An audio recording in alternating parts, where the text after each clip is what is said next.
about 10 days after 9/11, I went through the Pentagon and I saw Secretary Rumsfeld and Deputy Secretary Wolfowitz. I went downstairs just to say hello to some of the people on the Joint Staff who used to work for me, and one of the generals called me and he said, "Sir, you got to come in. You got to come in and talk to me a second." I said, "Well, you're too busy." He said, "No." He says, "We've made the decision. We're going to war with Iraq."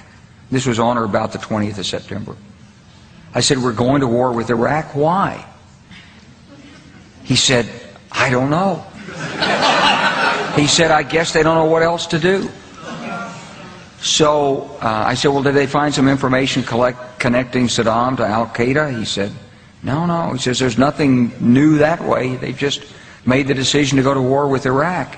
He said, "I guess it's like we don't know what to do about terrorists, but we've got a good military and we can take down governments." And he said, "I guess if the only tool you have is a hammer, every problem has to look like a nail." So I came back to see him a few weeks later, and by that time we were bombing in Afghanistan. I said, "Are we still going to war with Iraq?" And he said, "Oh, it's worse than that." He said, he reached over on his desk, he picked up a piece of paper, and he said, I just got this down from upstairs," meaning the Secretary of Defense's office today, and he said, "This is a memo that describes how we're going to take out 7 countries in 5 years, starting with Iraq and then Syria, Lebanon, Libya, Somalia, Sudan, and finishing off Iran."